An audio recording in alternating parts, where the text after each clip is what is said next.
Es ist Montag, der 11. Mai. Ich begrüße euch herzlich zum Wochenstart mit Psalm 44,2, am heutigen Losungswort.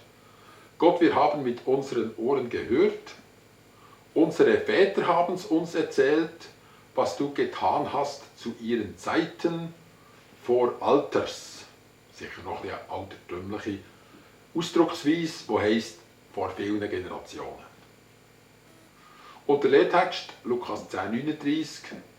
Maria setzte sich dem Herrn zu Füßen und hörte seiner Rede zu. Die beste Wahl. Es geht ja bei Maria und Martha um die Wahl, um Priorität.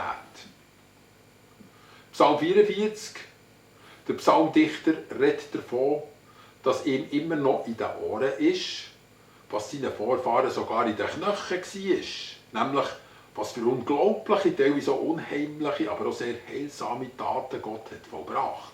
Wir konnten es nicht verdrängen, wir konnten es nicht vergessen. Es ist einfach da. Wir hören es immer noch.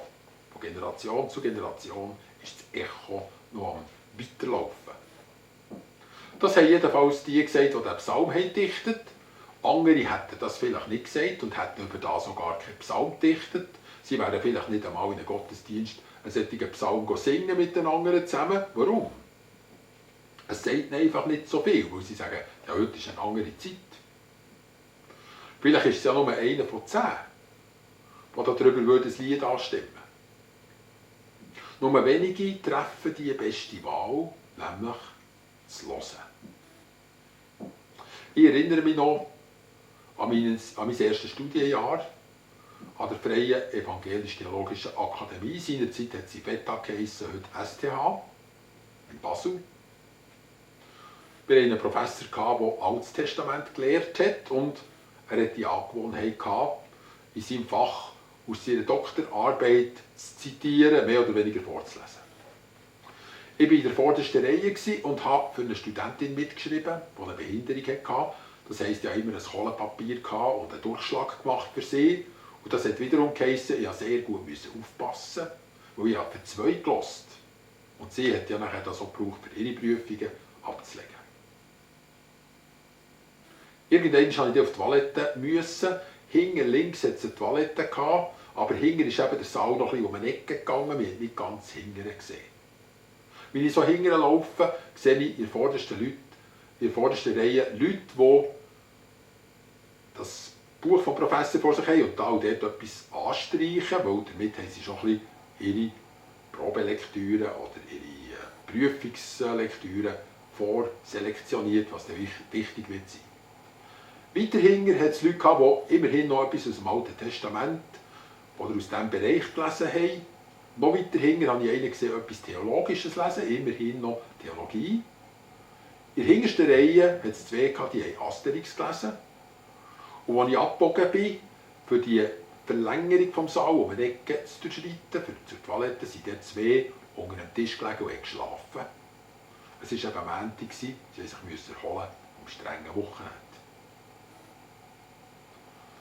Ganz vorne gibt es eben immer noch ein bisschen Plätze. Nicht alle wollen vorhocken, wo man besonders gut hört. Vorne ist die Reihe der offenen Ohren. Je schlechter das man hört, desto mehr muss man schauen. Was das Ohr nicht schafft, sollte eben das Auge ergänzen. So war es bei Martha. Sie war nicht sehr hellhörig. Sie sieht plötzlich vor allem den Dreck, der oben ist in der Wohnung und was sie als Gastgeberin Jesus und seine Jünger schuldet. Seien wir ehrlich, M&M, das heisst Maria und Martha, plus auch noch Lazarus, der gehört auch zu diesen 3 Geschwistern, waren keine armen Leute. Wie sieht das bei dieser Nardensalbe, die zerbrochen worden ist, dass Jesus ist gesalbt worden auf seinen Tod her. Und man hat ausgerechnet, dass das ungefähr der Lebenslohn von einem Taglöhner war, eine solche Nardenmenge, die das ganze Haus hat erfüllt mit dem Duft, einfach so zu verschütten.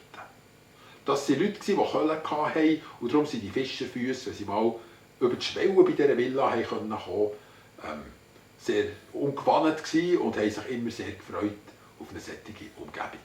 Die Galiläer hatten sonst kaum je Eintritt in ein solches Haus. Martha hat dort drinnen in dem Ganzen eine angemessene Gastgeberin sein. Hat sich nicht lumpen lassen. Ich meine, ja, wenn man dann schon so viel wohlhabend ist. Und sie hat gedacht, sie übernehme jetzt mal eben die Gastgeberschaft und hat dabei geflissentlich, eben dank ihrem Fleiss, übersehen, dass Gott selber der Gastgeber ist, der jetzt hier ist, der Jesus Christus, sein Sohn. Ganz anders als sie war Maria eine echte Hebräerin. Aber was heisst das jetzt wieder, eine echte Hebräerin? Bei den Hebräern kommt das Unsichtbare, die unsichtbare Welt, durch das Ohr ins Bewusstsein des Menschen hinein. Und eben auch ins Herz des Menschen hinein. Die Ohren spielen die entscheidende Rolle. Bei den Griechen ist es ganz anders, weil Wissen und Sehen ist bei ihrer Sprache eigentlich das gleiche Wort. Es kommt aus der gleichen Wurzel. Also man weiss das, was man gesehen hat, darum schaut man gerne umeinander. Die Hebräer haben verrückte Sachen gemacht, weil sie gehört haben, was Gott sagt.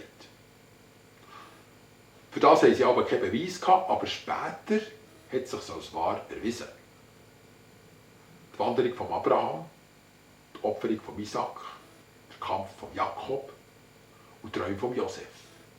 All das war auch wiederum das Vorspiel für den Mose, der nachher kam mit seinem Stab, was ja heisst, sein Stab war so wie ein verlängerter Finger. Und nicht, weil der Stab magisch war, hätte er das Meer teilen oder hätte aus einem Stein einen Brunnen machen, sondern weil Gott am Mose gesagt hat, strecke jetzt den Stab aus, es ist mein Finger und ich befehle jetzt durch diesen Stab am Meer, am Fels und wem es immer war, den Amalekiter etc. Die Leute trauen am Wort nicht so recht.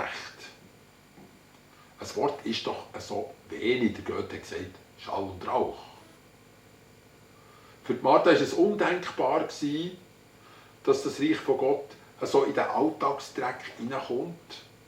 Also muss man doch zuerst aufräumen, bevor überhaupt etwas passieren kann. Bevor dann vielleicht eben Worte kommen, muss zuerst ein bisschen Ordnung sein. Sie wollte Voraussetzungen schaffen, optimale Voraussetzungen, dass jetzt eben auch Gottes Reich sich ausbreiten kann. So hat sie eine Gastgeberin sein. Die Leute, die die Dominion-Theologie aufsetzen, wollen eben auch für Jesus die guten Gastgeber sein. Wenn er dort zurückkommt, muss man alle sieben Hügel zurückerobert haben. Das wird das Signal sein, für Jesus für zurückzukommen. Stellt euch vor, welche Bütze. Da braucht es nicht nur eine Martha, sondern da braucht es einfach ganze Völker von Marthas, die machen, dass die Ökonomie, also die Finanzen, wieder unter Gottes Leitung sind, in einer völlig entgleisten Welt. Dass das Gesundheitswesen wieder unter Gottes Ordnung ist, statt Impfzwang zum Beispiel. Dass das Schulwesen wieder unter Gottes Ordnung ist. Dass die Politik wieder unter Gottes Ordnung ist. Dass die Kultur, die Unterhaltungsindustrie wieder unter Gottes Ordnung ist. Ein riesen, monströses Unternehmen. Aber da muss man recht mit den Pfannen klimpern, für das jetzt zu sagen mit Marthas Sprache, für nachher einzurichten, dass Jesus könnte zurückkommen, wenn wir Gastgeber sollen sein. Sie glauben nicht, dass man mit einem kleinen, lumpigen Schlüssel eine ganze Stadt aufschliessen oder zuschliessen kann. Das haben ja die Kreuzzügler erlebt, als sie Jerusalem räumen mussten, haben sie am Saladin den Stadttorschlüssel geben. Sie haben den Schlüssel verloren. Ich denke ja nicht, dass sie Gottes Auftrag gehandelt haben. Und so sieht man einfach, der kleine Schlüssel, das Wort, das Wenige, das ist das Entscheidende und das ist so schwierig zu glauben. Man glaubt fast nicht, dass ein Wort die Welt verändern kann. Aber just diese Familie, M und M und L, die drei, sie haben es ja nachher erlebt. Als sie auf dem Friedhof draussen waren, der Lazarus schon im Grab, schon 3 Tage im Grab, schon gestunken, es waren nachher 3 Worte. Lazarus, komm heraus.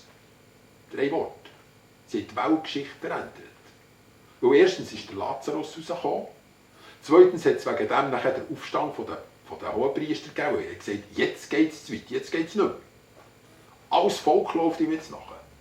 Und in Folge von dem ist nachher die Verschwörung gekommen und hat man Jesus gekreuzigt. Und in Folge von dem ist nachher die Welt errettet worden. Es hat auch andere Gründe gegeben, aber hier sieht man einfach manifest, was können Worte bewirken. Wie sehr, und je weniger Worte das es sind, je höher oben runter vom Himmel das sie kommen, je konzentrierter,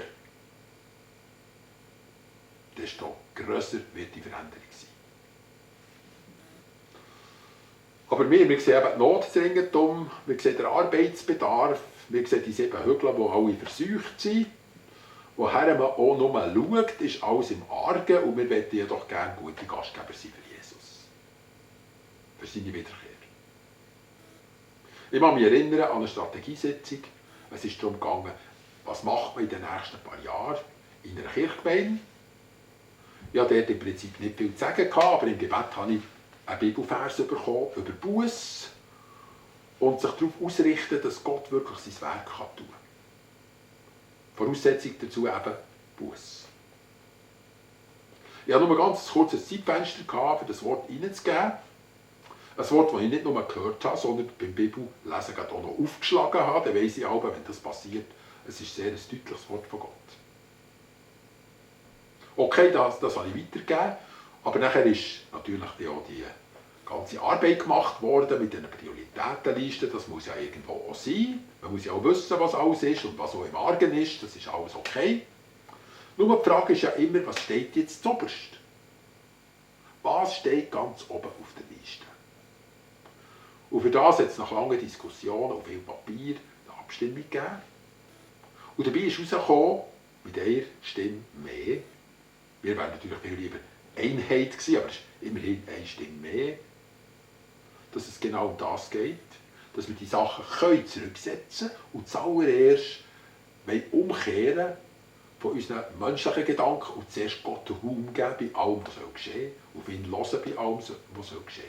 Für das nachher wir aus dem Martha-Maria-Clinch ein bisschen rauskommen und eben dieser Maria können Gefolgschaft leisten, zusammen mit ihr zu den Füßen von Jesus. Das sagt Jesus, das ist der beste Teil, den er gewählt hat. So Momente wünsche ich euch in dieser Woche. Manchmal ist es eben nur 10 Minuten, manchmal ist es so eine Stunde, manchmal ist es auch viel. Aber immer ist es das. Zuerst hören und dann wissen wir, was machen.